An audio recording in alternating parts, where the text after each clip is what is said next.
Une des solutions, ça pourrait être de militer, d'agir. Et alors l'équipée sauvage est partie à la rencontre de Femmes Solidaires, une association féministe. Pour parler du sexisme, on a choisi de rencontrer une association Femmes Solidaires, un mouvement féministe, laïque, d'éducation populaire. Son but ? Faire reculer toute forme de discrimination et développer une éducation non sexiste et non violente. Elle informe, sensibilise sur les droits des femmes dans le but de contribuer à l'évolution des mentalités vers une société libérée des rapports de domination. Et avant tout, on a souhaité lui poser cette question. C'est quoi le sexisme ? C'est le fait de ne pas reconnaître que deux personnes de sexe différents aient les mêmes valeurs et les mêmes droits, le même salaire. Être sexiste, c'est rabaisser, que ce soit aussi bien d'un côté que de l'autre, rabaisser l'autre, ne pas le considérer en tant que personne à part entière.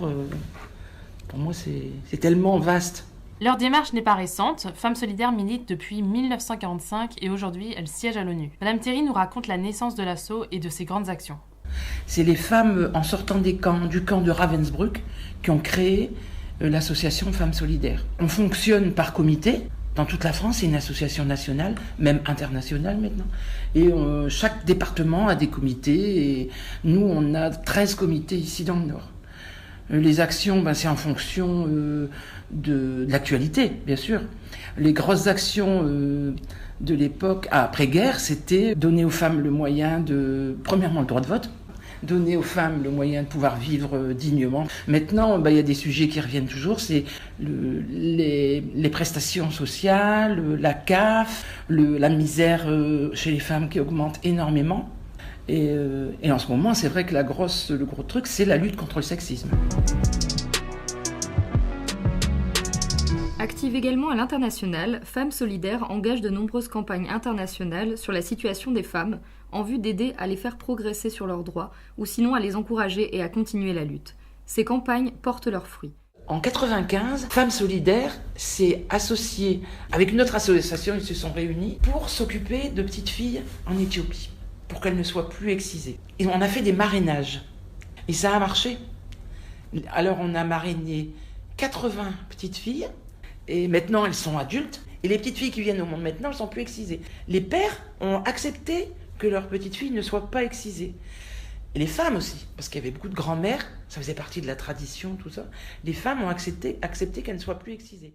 Comment aider ces femmes victimes d'injustice sociale, de violence ou d'harcèlement ? Femmes Solidaires cherchent tout d'abord à se faire connaître, et ce par des expositions, des animations régionales et nationales. Ensuite, Femmes Solidaires accueille la parole des femmes et fait le relais avec d'autres associations, comme l'organisation d'aide au logement par exemple. Elle organise aussi des permanences gratuites avec la présence d'avocats bénévoles qui sont là pour aider et conseiller ces femmes en difficulté. À Lille, ces permanences juridiques sont organisées tous les 3e vendredis du mois, de 17h à 19h, sur rendez-vous. Il y a des comités qui ont créé des centres d'accueil, mais avec une autre association. Et c'est sur Halluin, ils ont créé quelques appartements avec l'association Bruno Haug. Nous, les femmes, quand elles viennent, ou quand elles téléphonent, on les dirige vers d'autres associations qui s'occupent de ça. Nous, on s'occupe pas de les loger, mais par contre, on les dirige, on les conseille. Depuis quelques mois, le harcèlement sexuel est au cœur d'un mouvement de lutte. Il s'est mis en place avec la libération de la parole des femmes dans le monde du showbiz, avec la dénonciation d'abuseurs sexuels tels que Harvey Weinstein. Ça a permis de conscientiser la société à ce sujet et on peut s'en réjouir. Enfin, on en parle et on ne l'accepte plus. Mais sur le terrain, est-ce que ça change concrètement ? On nous fait beaucoup de promesses. Bon, la ministre déléguée, puisqu'il n'y a pas de ministère des droits de la femme, elle fait beaucoup de promesses, mais il n'y a pas grand-chose qui change. Il y a une libéralisation de la parole, si, c'est bien. Mais il faut faire attention parce qu'en ce moment, il y a des réactions à côté comme balance ton porc. Moi, personnellement, je ne suis pas tellement pour. Comme les réactions comme Catherine Deneuve qui fait une interview, je ne suis pas du tout d'accord avec ce qu'elle dit. Parce ils sont en train de minimiser la parole des femmes. En France, il y a 30% de plaintes en plus. Ça a été recensé, là, dont 10% pour agression sexuelle. Autre sujet fâcheux, l'égalité salariale homme-femme en France. En Islande, depuis le 1er janvier 2018, les entreprises islandaises de plus de 25 salariés et les administrations doivent respecter une nouvelle loi, votée au printemps 2017. Celle-ci leur impose de décrocher une certification afin de prouver qu'à travail égal, elles versent le même salaire aux deux sexes. Les grands groupes devront le faire dès cette année. Les plus petites structures auront jusqu'à 2019, 2020 ou 2021 selon leur taille. À terme, les entreprises qui n'auront pas obtenu cette certification pourront se voir infliger une amende de 50 000 couronnes, l'équivalent de 400 € par jour. En France, on n'y est pas encore, Madame Théry le souligne. C'est inadmissible, à compétence égale, que les femmes n'aient pas le même salaire. C'est peut-être, j'avais lu, je ne sais plus dans quel journal Humo, je crois, que c'est peut-être une volonté de ne pas appliquer l'égalité des salaires. Il n'y a que dans la fonction publique qu'on a l'égalité des salaires. Madame Théry nous explique que les freins peuvent provenir de certains partis d'extrême droite ou de lobbyistes religieux qui font en sorte que rien n'avance. Sur Paris, il y a des femmes de l'extrême droite qui ont bousillé un comité. Avec leurs idées, le comité a explosé, n'existe plus. C'est pour ça qu'on doit faire attention. Mais elles ne viennent pas, par ici elles ne viennent pas. La présidente nationale, Sabine Salmon, nous expliquait qu'on siège à l'ONU. Et elle nous expliquait que c'est effarant, tout ce qui est religion, catholique, musulman, moins musulman, elle disait. Tous les lobbies, ils sont là avec leur argent. Et ils font pression au moment des votes. Tous les ultra-droites, ils font pression pour que ça n'avance pas pour les femmes.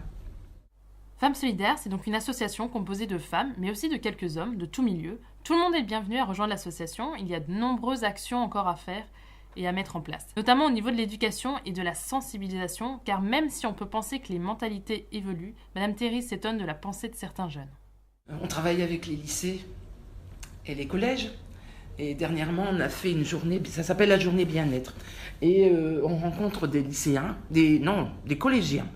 On a été vraiment surprise, outrée par les réactions, les commentaires qu'ils peuvent faire par rapport à comment ils voient leurs femmes, comment ils voient leur couple. Et on leur dit, comment vous voyez votre épouse plus tard, est-ce qu'elle pourra travailler, est-ce qu'elle pourra avoir des activités en dehors de son travail, en dehors. Il y en a beaucoup, non. C'est non. À la maison.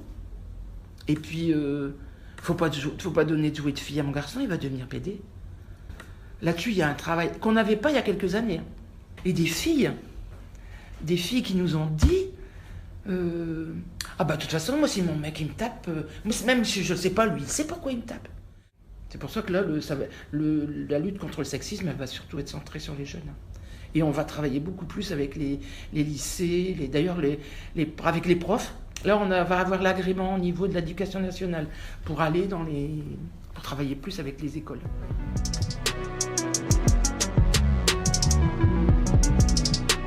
Radio Campus Lille, 106,6 en modulation de fréquence.